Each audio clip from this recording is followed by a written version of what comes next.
আজকেও আবার যাইরাম গিয়া ঘুরাত রেডি উডি হইয়া। তো এখানে দুপুরের টাইম হওয়া সানটান করে রেডি হয়ে গেছি আমি, আর রিয়াংশও আমার লগে যাইব ঘুরা। তো সানডেতে আসলো জিমে পূজা, আর আমি রিয়াংশ সেখানে নিয়ে গেছি আমার লগেই, কারণ একলা যাইতে ভালো লাগতে আসলো না। রণবীরও নাই, হে আজকে দুপুরে আয়া নামবো। তো আমি আর রিয়াংশ সেখানে রেডি হইয়া বাইরে গেছি, হাঁটিয়েই গেছি কারণ জিম একদমই সামনে আমার। আর হে তোমরা কোয়া হয়েছে না আমি নিউলি জিমে এডমিশন নিছি, আর ভাবছিলাম কয়েকদিন যাওয়ার পরে তোমরা আমি জানাইমু, কারণ সময় হইয়া উঠতে আসলো না। আমি এখন ব্লগও করি না, তোমরা জানোইতে তোমরারে আমি রেগুলার ব্লগ দিতে পারি না যেহেতু, আর কইতেও পারছি না। তো এখানে যাওয়ার পরে দেখছি পূজা স্টার্ট হয়ে গেছে আর সবকিছু রেডি উডি করা হইতে আসলো। টাইম কিন্তু তখন হইতে আসলো 1:30টার মতো, আর আমি ভাবছিলাম কি এত লেটে যখন যাইতাছি তো রিটার্ন কিন্তু আমার 1 ঘন্টার মধ্যেই করতে লাগবো, কারণ আবার ঘরে আওয়ার পরে রিয়াংশে খাওয়াইতে লাগবো আমার। আর রণবীরও কলকাতা টু শিলচরের ফ্লাইট যেটা, এটা 3:30টার মধ্যে ল্যান্ড করবো, আর ঘরে আয়া পৌঁছতে পৌঁছতে হাফ এন আওয়ার লেগেই যাইব।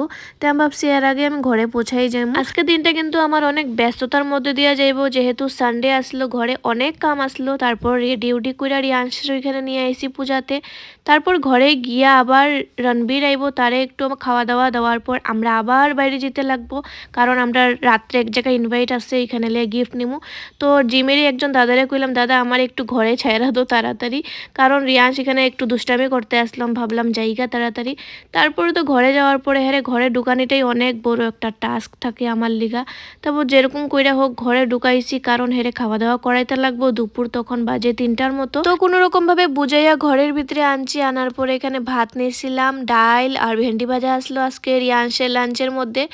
তো এখানে রিয়াংশের খাওয়া দাওয়া শেষ, আর এখন গুনু দিয়া দিব। তো তোমরা আজকে ব্লগটাকে এরকম লাগছে কমেন্ট করে তাড়াতাড়ি জানাই।